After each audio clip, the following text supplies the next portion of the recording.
ഇപ്പോൾ CPIM-ന്റെ polit bureau അംഗം വിജയരാഘവൻ നമ്മളോടൊപ്പം ചേരുകയാണ്.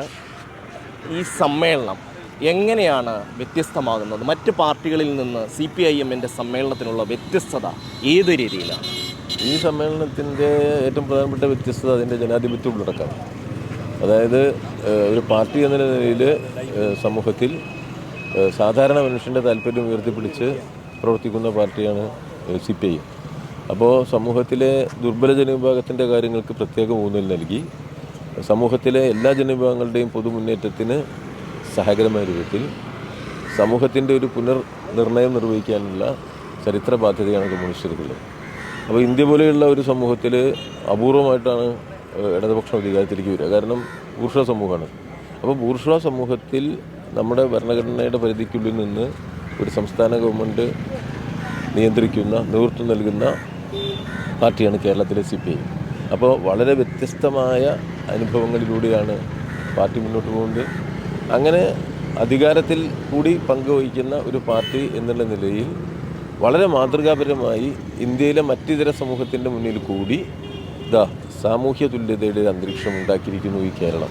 ആ അനുഭവത്തെ, ആ നേട്ടങ്ങളെ കൂടുതൽ വിപുലീകരിക്കുക, അതാണ് ഈ സമ്മേളനം ചർച്ച ചെയ്യുന്നത്. ഒരു ഭാഗത്ത് പാർട്ടിയുടെ രാഷ്ട്രീയ ഉള്ളടക്കത്തെ, സംഘടനാപരമായ ഉള്ളടക്കത്തെ, സമർപ്പിതമായ പ്രവർത്തനത്തെ അതിനെ ഏകോപിപ്പിക്കുക. വേറൊരു ഭാഗത്ത് ജനങ്ങളെ അർപ്പിച്ച വിശ്വാസം എന്നുള്ള നിലയ്ക്ക് ഗവൺമെൻറ്റിനെ വളരെ മാതൃകാപരമായി പ്രവർത്തിപ്പിച്ചുകൊണ്ട് കേരളത്തിൻ്റെ സമഗ്രമായ വളർച്ചയ്ക്കും വികസനത്തിനും മാനവവിഭവശേഷി വിപുലീകരണത്തിനും നാളത്തെ കേരളത്തിന് വളരെ മികവാർന്ന ഒരു ഭാവി ഉറപ്പാക്കുന്നതിന് വേണ്ടിയുള്ള പ്രവർത്തനം മുൻകൈയെടുക്കാൻ ചരിത്രപരമായി CPIM-ന് ബാധ്യതയുണ്ട്. എല്ലാ കാലത്തും അധികാരത്തിൽ വന്ന ഇടതുപക്ഷ ഗവൺമെൻറ്റുകൾ ആ നിലയിലാണ് പ്രവർത്തിച്ചത്. അതിൻ്റെ ഗുണം കേരളീയ പൊതുസമൂഹത്തിനുണ്ട്, കേരള സംസ്ഥാനത്തിനാകെയുണ്ട്. അതിൻ്റെ വളരെ വിപുലീകൃതമായ തുടർച്ചയ്ക്ക് വേണ്ടിയുള്ള ആത്മാർത്ഥമായ അന്വേഷണം എന്നതാണ് ഈ സമ്മേളനത്തിൻ്റെ പ്രത്യേകത. ഒരു ഭാഗത്ത് ഏറ്റവും മികച്ച കമ്മ്യൂണിസ്റ്റ് പാർട്ടി രൂപപ്പെടുത്തിയിരിക്കുക. പാർട്ടി അംഗങ്ങൾ അവരുടെ ഗുണപരമായ നിലവാരം, രാഷ്ട്രീയ ഉള്ളടക്കം, അത് ആ മേഖലയിൽ നല്ല കേന്ദ്രീകരണമാണ് നമ്മൾ ഈ സമ്മേളനം കൊടുക്കാൻ പോകുന്നത്.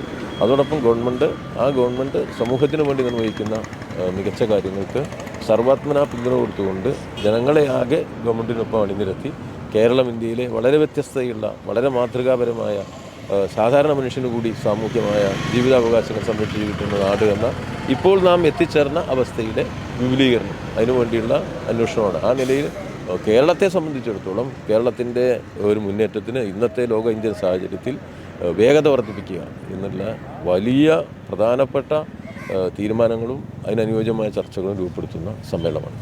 കേരളത്തിലെ സർക്കാർ, LDF സർക്കാർ വലിയ വെല്ലുവിളി നേരിടുന്ന ഒരു സാഹചര്യമാണ്. ഒന്ന്, കേന്ദ്ര സർക്കാരിൻ്റെ ഭാഗത്തുനിന്നുണ്ടാകുന്ന അടിച്ചമർത്തൽ, അതുപോലെ തന്നെ സഹായം നിഷേധിക്കൽ, അങ്ങനെയൊന്ന്. രണ്ട്, ഇന്നലെ അടക്കം കേന്ദ്ര സർക്കാരിൻ്റേതെന്ന് പറഞ്ഞൊരു മാധ്യമ കുറിപ്പ് വരിക, മാധ്യമങ്ങൾ അത് വലിയ തോതിൽ പ്രസിദ്ധപ്പെടുത്തുക, അവസാനം അന്വേഷിച്ച് വരുമ്പോൾ ഇത് ആരിറക്കി, ആരുടെയാണ്, കേന്ദ്ര സർക്കാരിൻ്റെ അല്ല. അങ്ങനെ കള്ളപ്രചരണങ്ങൾ ഒരു ഭാഗത്ത്, കേന്ദ്രത്തിൻ്റെ അടിച്ചമർത്തൽ മറ്റൊരു ഭാഗത്ത്.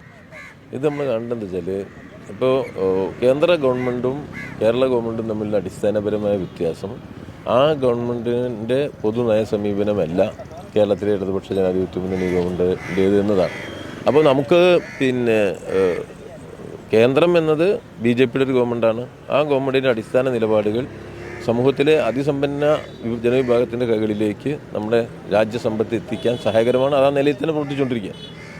വർഗീയത സ്വാഭാവികമായിട്ടും ആ ഗവൺമെൻറ്റിൻ്റെ ഒരു മുഖമുദ്രയാണ്. ഇത് ഇന്നത്തെ ഭരണവർഗ നയമാണ്, കമ്മ്യൂണിസ്റ്റുകളുടെ ഭാഷയിൽ പറഞ്ഞാൽ. അപ്പോൾ ഇടതുപക്ഷം അതല്ല. ഇടതുപക്ഷം ഇന്ന് വ്യത്യസ്തമായി എല്ലാവരെയും ഒന്നിപ്പിച്ചു കൊണ്ടുപോവുക, എല്ലാ ജനവിഭാഗങ്ങൾക്കും തുല്യ പരിഗണന നൽകുക, നമ്മുടെ സമൂഹത്തിൻ്റെ ശാസ്ത്രീയമായ വളർച്ചയ്ക്ക് സഹായകരമായ നിലപാടെടുക്കുക.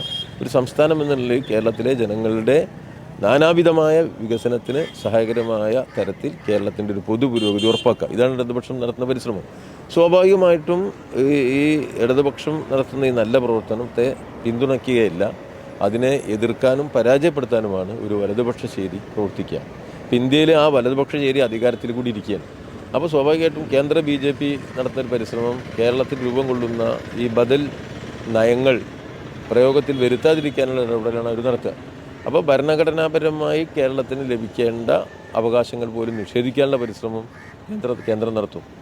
കേരളത്തിലെ ഗവൺമെൻറ് കേരളത്തിന് ഭരണഘടനാപരമായി ലഭിക്കേണ്ട കാര്യങ്ങൾ കിട്ടാൻ വേണ്ടിയുള്ള പരിശ്രമം നമ്മളും നടത്തും.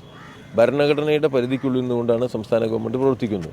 അപ്പോൾ ഭരണഘടനാപരമായുള്ള സംസ്ഥാനത്തിൻ്റെ അവകാശങ്ങളുടെ നിഷേധം കേന്ദ്രം നടത്തുമ്പോൾ അത് ചൂണ്ടിക്കാണിക്കും കേരളം, ഇത് നമുക്ക് കിട്ടുന്നില്ല എന്ന് പറയുകയും ചെയ്യും. എന്നാൽ നമ്മുടെ നാട്ടിലെ മാധ്യമങ്ങൾ എന്ന് പറയുമ്പോൾ മാധ്യമങ്ങളിൽ മഹാഭൂരിപക്ഷവും പ്രതിലോമ താല്പര്യങ്ങളെയാണ് സംരക്ഷിക്കുന്നത്. അത് അതിസമ്പന്നരാണ് അതിൻ്റെ ഉടമസ്ഥന്മാർ. അപ്പോൾ സമൂഹത്തിലെ അതിസമ്പന്നന്മാർ ഉടമസ്ഥത വഹിക്കുന്ന ഭൂരിപക്ഷം വരുന്ന മാധ്യമങ്ങൾ എല്ലായ്പ്പോഴും ഇടതുപക്ഷത്തെ ദുർബലപ്പെടുത്താനുള്ള അപവാദ പ്രചരണങ്ങളും അസത്യപ്രചരണങ്ങളും നടത്തും. അത് സ്വാഭാവികമാണ്. അവർ കേന്ദ്രത്തിൻ്റെ കേരള വിരുദ്ധ നയങ്ങൾക്കൊപ്പമാണ് നിൽക്കുന്നത്. ഇപ്പോൾ എല്ലാവർക്കും അറിയുന്ന കാര്യമാണ്, സംസ്ഥാനം ഏത് കാര്യങ്ങൾ കേന്ദ്രത്തോട് ആവശ്യപ്പെട്ടാലും അവരപ്പോൾ അവിടുന്ന് ഒരു കത്തയക്കും. അപ്പോൾ അതിൽ താഴെ പറയുന്ന കാര്യങ്ങൾ ചെയ്യണമെന്ന്. ആ താഴെ പറയുന്ന കാര്യങ്ങൾ ചെയ്ത് ഒരു കത്തയച്ചാൽ വീണ്ടും ഒരു കത്തയക്കും. ഇങ്ങനെ ഇതിനൊക്കെ കുറിച്ച് വിവരമുള്ളവർക്കറിയാം, എല്ലാ കാലത്തും ഈ കേന്ദ്രം ഇങ്ങനെ കത്തയച്ചുകൊണ്ടിരിക്കും. ഒരു കത്ത് എപ്പോഴും പെൻഡിങ് ആയിരിക്കും. അപ്പോൾ നമുക്കിത് തന്നില്ല എന്ന് പറയുമ്പോൾ ഇതാ ഒരു കത്തയച്ചിട്ടുണ്ട്. ഇനിയിപ്പോൾ 6 മാസം കഴിഞ്ഞിട്ട് പറഞ്ഞാൽ അന്നും ഒരു കത്ത് പറയും. ഇത് കേന്ദ്രം എല്ലാ കാലത്തും തുടരുന്ന കേരള വിരുദ്ധ നയമാണ്. എല്ലാ കാലത്തും കേന്ദ്ര ഗവൺമെൻറ് അങ്ങനെയാണ് പ്രവർത്തിക്കുന്നത്. കേന്ദ്രത്തിനെ കുറിച്ച് അറിയുന്ന എല്ലാവർക്കും അതറിയാം. പക്ഷേ മാധ്യമങ്ങളെ സംബന്ധിച്ചിടത്തോളം കേന്ദ്രം കേരളത്തോട് കാണിക്കുന്ന അവഗണനയെക്കുറിച്ചോ കേരള വിരുദ്ധമായ നിലപാടുകളെക്കുറിച്ചോ യാതൊരു വേവലാതിയും അവർക്കില്ല. അവർക്ക് ഒറ്റ വേവലാതിയുള്ളൂ, ഇവിടെ ഒരു ഇടതുപക്ഷ ഗവൺമെൻറ് ഉണ്ട്, അതിനെ ദുർബലപ്പെടുത്തണം.